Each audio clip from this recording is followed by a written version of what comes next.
Imagine this. It's 3 in the morning, dead quiet, and Um, John M. is wide awake. What's happening? He's rubbing the air where his left ankle used to be, trying to soothe this awful searing pain. Ah, the pain in the missing limb. Exactly. The limb is gone, but that sensation, it's incredibly real, relentless. Our source material calls it a pain that, well, has nowhere to live. It really does sound like something out of science fiction, doesn't it? But it's a profound neurological paradox, and that's what we're diving into today. Phantom limb pain. Phantom limb pain, or as John M. apparently calls it, the ghost that won't quit.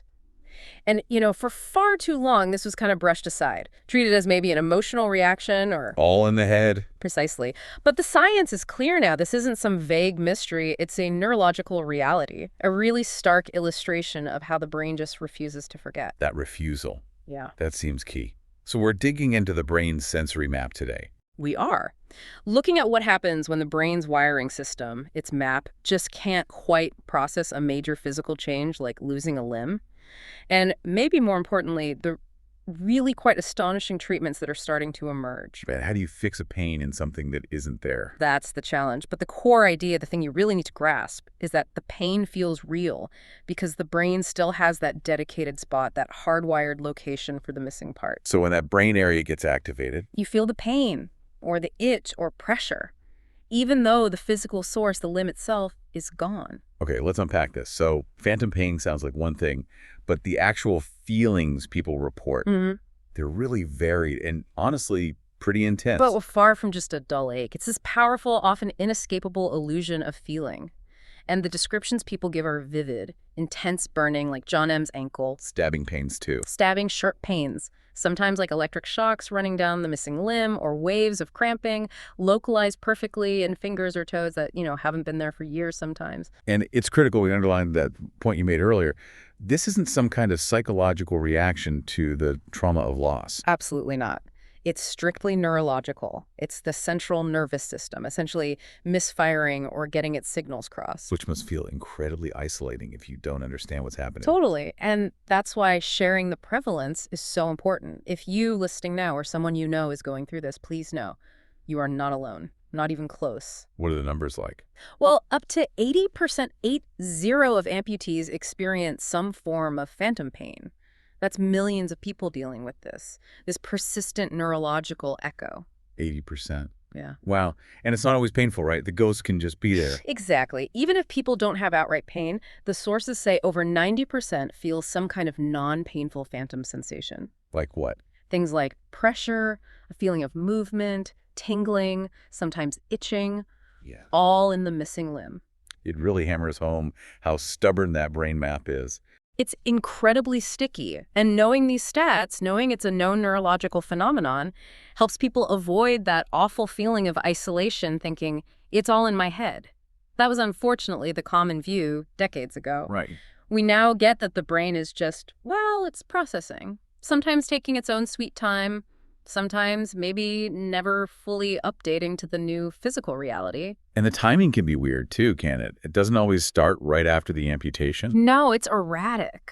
It might show up days later or months or sometimes even years after the surgery. The nervous system might seem fine, and then suddenly, bam, that old sensory pathway lights up again. Okay, so we know what it is. Let's get into the why. Right. What's fascinating here is scientists have moved beyond just describing it. They're starting to understand the mechanisms, why the ghost hurts, and it's usually not just one single thing. A combination. Yeah, like a perfect storm of neural confusion. It's happening both out at the edge, at the stump. The periphery. Right, the periphery, and also centrally in the brain and the spinal cord, all at once. Okay, let's break down that storm. Starting at the site of the injury, the stump itself. What's going on with those nerve endings? So that's the peripheral piece of the puzzle. When a limb is amputated, obviously, nerves are cut. These cut nerve endings, they try to heal, try to regenerate, but often they can't reconnect properly. So they just end. They often form these tangled, messy bundles. They're called neuromas. Think of them like little knots of hypersensitive nerve tissue right at the end of the stump. And these neuromas cause trouble. Big trouble. They become sort of spontaneously active, sending out erratic, jumbled signals up towards the spinal cord and brain. Basically static. Painful static often, even when nothing is touching the stump. Okay, so junk signals are coming from the stump, Yeah. but then the brain has to interpret that noise. Exactly. And that brings us to the central problem, this thing called cortical reorganization, basically brain rewiring. Wait, rewiring. Does that mean, okay, say you lost a hand.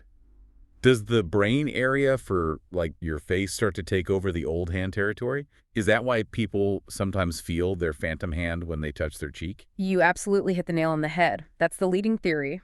The brain hates empty space, especially valuable neural real estate.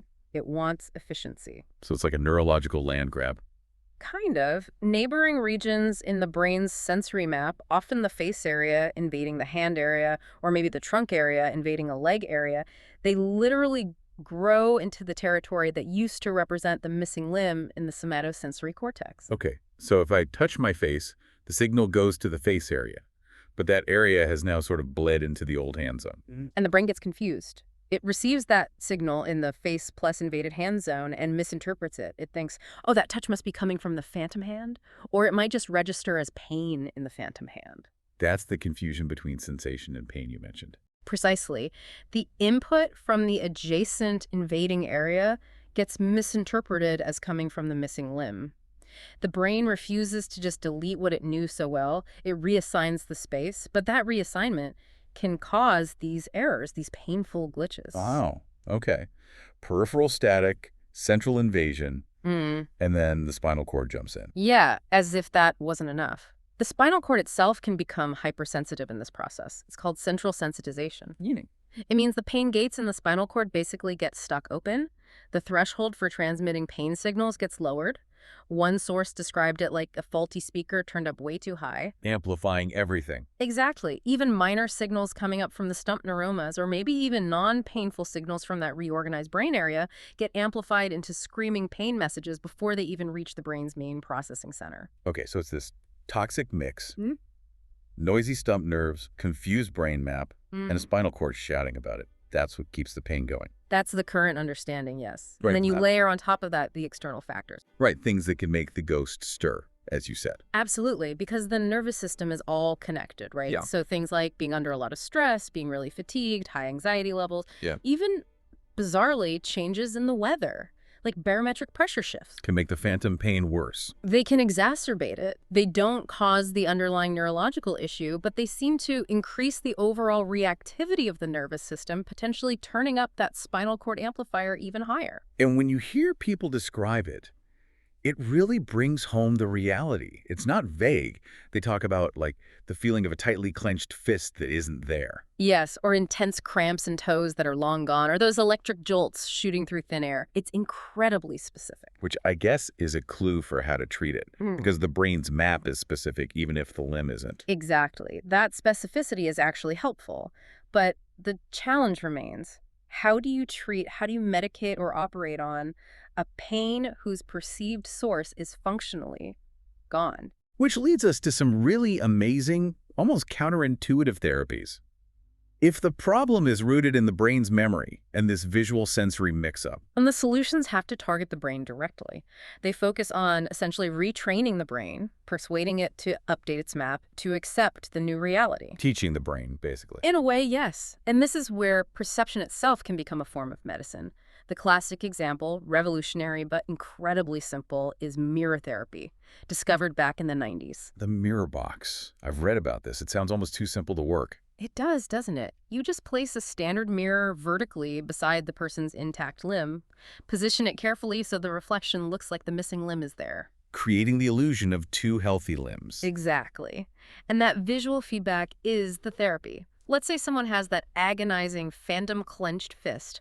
They put their good hand, their intact hand, into the box next to the mirror. And they look in the mirror. And they consciously, deliberately open and close their good hand while watching the reflection.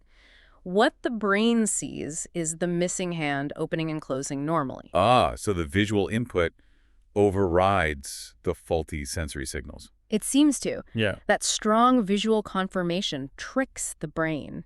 It sees the phantom limb being released from that painful, cramped position. And quite often, that visual illusion can calm the neural storm, sometimes almost instantly providing significant relief. That's incredible just by seeing it. It highlights how powerful visual input is for the brain's body map. And now modern therapies are taking that basic idea, that perceptual trick, and building on it, right? Making it more like a cognitive workout. Yes, they realize that just the mirror might not be enough, or that the brain needs a more structured retraining. So you see therapies like graded motor imagery or GMI. Graded, meaning step by step. Exactly. It's a very methodical mental discipline. It usually progresses in stages. Interestingly, it often starts before the mirror. Stage 1 might just be looking at pictures of hands or feet and identifying them as left or right. Why start with just pictures? Seems basic. Because even that simple task activates specific motor planning and body awareness areas in the cortex, but without needing actual movement or triggering pain. It's like gently waking up and preparing the relevant brain map. Okay, prep work. Then what? Then they move to imagined movements. Mentally rehearsing opening and closing the phantom hand or wiggling phantom toes without actually moving the intact limb yet. Still no mirror. Building up the mental connection. Right. And only then, as the final stage, do they introduce the mirror box to get that powerful visual confirmation we talked about. It's a very carefully sequenced assault on the brain's confused wiring. And taking that even further, there's virtual reality. VR therapy, yes. It's the same core principle visual feedback to retrain the brain, but much more immersive. Instead of a simple mirror reflection, the patient puts on a headset And sees a digital version of their missing limb. Exactly, a fully rendered, interactive digital limb. They can learn to control it, move it around in the virtual space. It provides incredibly rich, high-definition feedback to the brain. It's like giving the ghost a digital body to exercise in, helping to rewire those faulty connections through sophisticated visuals. Wow. But alongside these sort of high-tech perceptual tricks, the traditional stuff still matters hugely, doesn't it? Physical therapy? Oh, indispensable. Physical therapy is crucial. Things like specific stretches, massage techniques, and careful prosthetic training. They all aim to desensitize the stump itself, calm down those problematic neuromas we discussed earlier, addressing the peripheral part of the problem directly. And medication must play a role, too. Of course. Since we know it's fundamentally a nerve issue misfiring nerves, amplified signals doctors often use medications specifically designed to calm nerve activity. Like what sort of drugs? You often see things like gabapentin, pregabalin, or certain types of antidepressants like amitriptyline, which also have nerve calming effects. They're trying to turn down the volume of that excessive electrical firing. And for really tough cases. For the most severe, intractable pain, sometimes more invasive procedures are considered. Things like targeted nerve blocks to temporarily numb the nerves in the stump, or even spinal cord stimulation, where they implant a device to try and electronically modulate those pain signals in the spinal cord, trying to physically adjust that amplifier. It's a multi-pronged attack. then. Okay. Okay, if we connect this to the bigger picture, it's clearly not just about neurons firing. Yeah. There's a huge emotional aspect to this. Oh, absolutely. You can't separate them. Our sources really emphasize this. Patients dealing with phantom pain often face intense disbelief, not just from others, but sometimes even doubting themselves. And that leads to profound isolation. Imagine trying to explain a severe pain in a part of you that isn't there. It must be incredibly difficult. Exactly, which is why the modern approach to rehabilitation has to recognize this. Good programs treat the whole person, not just the nerve pathways. So a team effort. Definitely. You need physical therapists, neurologists, pain specialists, psychologists or counselors, prosthetists, all working together, communicating, providing holistic care. The psychological support, the validation, is arguably just as critical as the mirror box or the medication. And sometimes, maybe the most powerful therapy is just hearing a doctor or therapist say, sincerely, I believe you. Your pain is real. Yes, those simple words can be incredibly healing, that empathy itself reduces the stress and anxiety. which, as we discussed, can directly feed into the phantom pain cycle. It calms the whole system down. Looking ahead, what's on the horizon? The technology seems to be moving fast. It really is. There's exciting work being done on AI-guided prosthetics. These aren't just about movement. Some are being designed to actually restore a sense of touch. Really, sending touch signals back. Yes, feeding accurate, non-painful sensory information back to the brain via the nerves in the stump. The idea is to give the brain the kind of normal input it's craving, potentially overriding the pain signals. And even more futuristic. Brain-computer interfaces, or BCIs. These are systems aiming to directly link the brain's intentions to external devices or even stimulate the brain to recreate sensation. They could potentially create a bypass around the damaged pathways, reestablishing cleaner communication. Alongside the high tech, are other approaches being used, like mindfulness? Yes, absolutely. We're seeing more integration of holistic practices, things like mindfulness meditation, biofeedback techniques to help people gain conscious control over physiological processes, even yoga. How do they help? They all work towards calming the overall nervous system, reducing that central sensitization, and giving the person better internal tools to manage their brain's response to the phantom signals. The ultimate goal isn't always to completely erase the phantom sensation. The memory of the limb might always be there, but to eliminate the pain associated with it. So what does this all mean? Wrapping this up, the core takeaway from this deep dive seems to be this incredibly tight weave between mind and body. Exactly. Phantom pain is undeniable proof. The limb is gone, but its dedicated memory, its blueprint, lives on vividly in the brain's circuitry. But it also shows the brain's amazing plasticity. Incredible plasticity, yes. It remembers tenaciously, but with understanding, with Yeah. the right therapies, with these clever perceptual tricks, that memory, or at least the painful aspect of it, can often be successfully managed. The ghost can be quieted. So if you or someone you love is dealing with this kind of pain in a place that doesn't physically exist anymore, remember the science. Please do. You're not broken. You are definitely not imagining it. You're human. And your brain is just doing what it was built to do. Remember, adapt. And, crucially, with the right kind of help and the right inputs, learn to let go of the pain even if the memory remains. Okay, a final thought for people to chew on. Well, think about that mirror box. Such a simple trick using visual perception to tackle really severe, complex neurological pain. It works surprisingly often, so it makes you wonder. What other common bodily sensations, maybe chronic stiffness, that nagging fatigue, even things like gut discomfort might also be influenced, maybe even significantly managed, just by changing our perception, by giving our brain different, perhaps more validating sensory information? How much does our internal story shape our physical reality? Perception is medicine. Definitely something to mull over.